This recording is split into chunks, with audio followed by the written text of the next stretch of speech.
चलिए जानते हैं उत्तर प्रदेश की 25 बड़ी खबरों को सबसे पहले। पर उससे पहले आप इस वीडियो को किस जिले से देख रहे हैं, कमेंट करके अवश्य बताएं।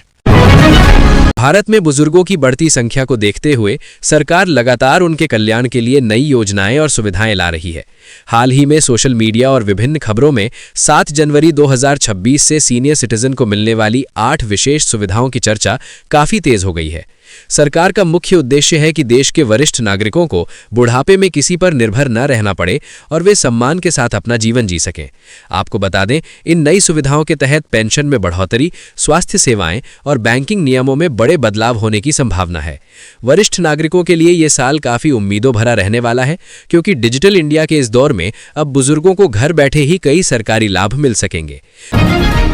राज्य विद्युत उपभोक्ता परिषद के अध्यक्ष अवधेश कुमार वर्मा ने स्मार्ट प्रीपेड मीटर वाले नए बिजली कनेक्शन की दर में 900 रुपये की कमी की मांग की है। उन्होंने कहा कि केंद्र सरकार RDSS योजना के तहत प्रति मीटर 900 रुपये का अनुदान दे रही है, जिसका लाभ उपभोक्ताओं को मिलना चाहिए। इससे गरीब उपभोक्ताओं के लिए कनेक्शन लेना आसान होगा। ये योजना 2028 तक बढ़ा दी गई है। उत्तर भारत कोहरे और कड़ाके की ठंड का प्रकोप झेल रहा है। पहाड़ी राज्यों में बर्फबारी के कारण दिल्ली समेत कई इलाकों में न्यूनतम और अधिकतम तापमान गिरने से शीत दिवस जैसी संभावनाएं बन गई हैं। IMD ने अगले 3 दिन हरियाणा से लेकर यूपी, बिहार और मध्य प्रदेश तक घने कोहरे के कारण आम जनजीवन प्रभावित होगा एवं सड़क यातायात, ट्रेनें काफी देरी से चलेंगी या कई रद्द रहेंगी। 7 और 8 जनवरी को यूपी, उत्तराखंड, हिमाचल प्रदेश, लद्दाख और जम्मू कश्मीर में हल्की बारिश या बर्फबारी का अनुमान जताया है। उधर दक्षिण भारत के 3 से 4 राज्यों में अगले 60 घंटों में आंधी-नुमा तेज हवाएं चलने के साथ मध्यम से भारी बारिश का पूर्वानुमान है। राष्ट्रीय खाद्य सुरक्षा अधिनियम के अंतर्गत पात्र गृहस्थी और अंत्योदय अन्न योजना के कार्ड धारक परिवारों को निःशुल्क अनाज उपलब्ध कराया जाता है। अंत्योदय अन्न योजना के लाभार्थियों को प्रति माह 35 किलोग्राम अनाज मिलता है, जबकि पात्र गृहस्थी कार्ड धारकों को प्रति यूनिट 5 किलोग्राम अनाज दिया जाता है। इस 5 किलोग्राम अनाज में 2 किलोग्राम गेहूं और 3 किलोग्राम फोर्टिफाइड चावल शामिल होता है। खाद्य और रसद विभाग ने सभी यूनिटों के लिए KYC कराना अनिवार्य कर दिया है, ताकि योजनाओं का लाभ सही लाभार्थियों तक पहुंचता रहे। मेट्रो रेल कॉरपोरेशन ने उन्नाव में रेलवे ट्रैक बनाकर लखनऊ और कानपुर को आपस में जोड़ने की परियोजना पर काम शुरू कर दिया है। कॉरपोरेशन की ओर से दिए गए प्रस्ताव पर DM ने संस्तुति देते हुए विस्तृत कार्य योजना मांगी है। कॉरपोरेशन ने आवश्यक भूमि क्षेत्र आदि के ब्यौरे सहित DPR मांगी है। मेट्रो सेवा के विस्तार की महत्वाकांक्षी योजना अगले चरण में कानपुर के नयागंज मेट्रो स्टेशन को लखनऊ के अमौसी हवाई अड्डे के मेट्रो स्टेशन से जोड़ने की तैयारी है। 67 किलोमीटर मेट्रो रेल लाइन बिछाने के लिए कॉरपोरेशन ने जिला प्रशासन को शुरुआती खाका भेजा है। लखनऊ में मंगलवार को मुख्यमंत्री योगी आदित्यनाथ की अध्यक्षता में हुई कैबिनेट बैठक में उत्तर प्रदेश सरकार ने 2 अहम फैसले लिए। पहला फैसला पारिवारिक संपत्ति हस्तांतरण से जुड़ा है, जबकि दूसरा फैसला प्रदेश को ग्लोबल सर्विस हब बनाने की दिशा में GCC नीति से संबंधित है। इन दोनों निर्णयों को आम जनता, निवेश और रोजगार के लिहाज से महत्वपूर्ण माना जा रहा है। यूपी में SIR के बाद ड्राफ्ट वोटर लिस्ट में मुजफ्फरनगर SIR सूची से 3.44 लाख नाम हट जाएंगे। अब तक 83.69% वोटरों का SIR पूर्ण हो चुका है। 85,000 मतदाता या तो मृत पाए गए हैं या डुप्लीकेट पाए गए हैं। इसके अलावा 2.59 लाख मतदाताओं का SIR फॉर्म अपलोड नहीं हो पाया है। इस लिहाज से लगभग 3.44 लाख मतदाताओं के नाम सूची से हटाए जाने तय हैं। मुजफ्फरनगर की सभी 6 विधानसभाओं में लगभग 21,12,286 मतदाता हैं। SIR अभियान के दौरान अभी तक 57,261 मृत पाए गए हैं। 27,782 डुप्लीकेट मतदाता पाए गए हैं। उत्तर प्रदेश में कुदरत के तेवर तल्ख हो गए हैं। भीषण ठंड के बीच अब घने कोहरे ने प्रदेश की रफ्तार को थाम दिया है।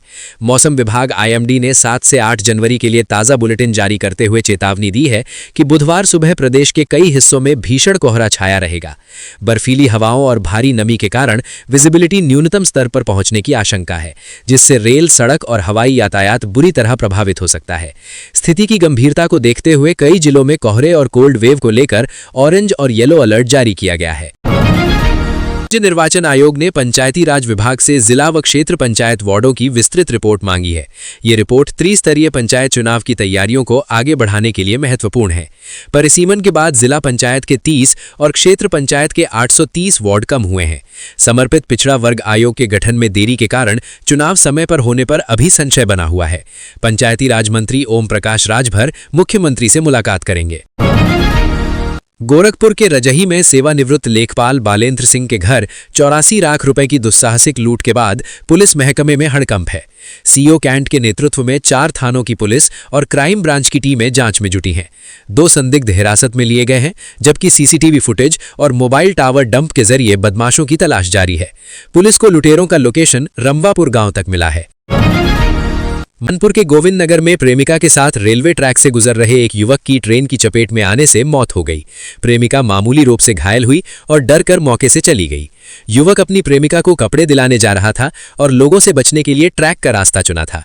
पुलिस मामले की जांच कर रही है, जबकि मृतक के परिजनों ने युवती पर हत्या का आरोप लगाया है। उत्तर प्रदेश में मकान मालिकों और किराएदारों के लिए साल 2026 कई महत्वपूर्ण बदलाव लेकर आया है। राज्य सरकार ने रेंट एग्रीमेंट की प्रक्रिया को सरल और सस्ता बनाने के लिए स्टाम्प शुल्क, स्टैंप ड्यूटी में 90% तक की भारी कटौती की है। अब 2 लाख रुपए तक के सालाना किराए वाले एग्रीमेंट के लिए केवल 500 रुपए का स्टाम्प शुल्क और 500 रुपए रजिस्ट्रेशन फीस देनी होगी। नए नियमों के तहत अब किसी भी किराएदारी के लिए लिखित अनुबंध रेंट एग्रीमेंट अनिवार्य कर दिया गया है, जिसे 60 दिनों के भीतर ऑनलाइन पोर्टल पर पंजीकृत करना जरूरी है। ऐसा न करने पर 5,000 रुपए तक का जुर्माना लग सकता है। किराएदारों के अधिकारों को मजबूत करते हुए सरकार ने सुरक्षा राशि सिक्योरिटी डिपॉजिट की सीमा भी तय कर दी है। अब मकान मालिक आवासीय घरों के लिए 2 महीने से अधिक का एडवांस नहीं ले सकेंगे। किराए में बढ़ोतरी को लेकर भी सख्त नियम बनाए गए हैं। मकान मालिक साल में केवल एक बार, आमतौर पर 5% से 7% तक ही किराया बढ़ा सकते हैं और इसके लिए उन्हें 3 महीने पहले लिखित नोटिस देना होगा। उत्तर प्रदेश के युवाओं के लिए साल 2026 रोजगार के लिहाज से एक सौगातों वाला साल साबित होने जा रहा है। मुख्यमंत्री योगी आदित्यनाथ के नेतृत्व में राज्य सरकार ने इस साल 1.5 लाख से अधिक सरकारी नौकरियों की भर्ती प्रक्रिया पूरी करने का लक्ष्य रखा है। इसमें सबसे बड़ी हिस्सेदारी पुलिस और शिक्षा विभाग की होगी, जिनमें लगभग 50 हजार पदों पर नियुक्तियां की जाएंगी। पुलिस विभाग में जहां 30,000 आरक्षी और 5,000 उपनिरीक्षकों के पद भरे जाएंगे, वहीं शिक्षा विभाग में सहायक अध्यापकों से लेकर प्रधानाचार्यों तक के लिए बड़े अवसर खुलेंगे। इसके साथ ही राजस्व विभाग में भी करीब 20,000 लेखपालों और अन्य कर्मचारियों की भर्ती की योजना है। सरकारी नौकरियों के अलावा सरकार स्वरोजगार सेल्फ एम्प्लॉयमेंट पर भी विशेष जोर दे रही है। मुख्यमंत्री युवा उद्यमी विकास अभियान CMYUVA के तहत युवाओं को अपना बिजनेस शुरू करने के लिए 5 लाख रुपए तक का ब्याज मुक्त ऋण इंटरेस्ट फ्री लोन दिया जा रहा है, जिसमें 10% की सब्सिडी भी शामिल है। साल 2026 तक राज्य सरकार का लक्ष्य लगभग 10 लाख युवाओं को इस योजना से जोड़कर उन्हें आत्मनिर्भर बनाना है। कुल मिलाकर चाहे आप सरकारी परीक्षा की तैयारी कर रहे हों या खुद का स्टार्टअप शुरू करना चाहते हों, 2026 में यूपी के युवाओं के लिए अवसरों का पिटारा खुलने वाला है।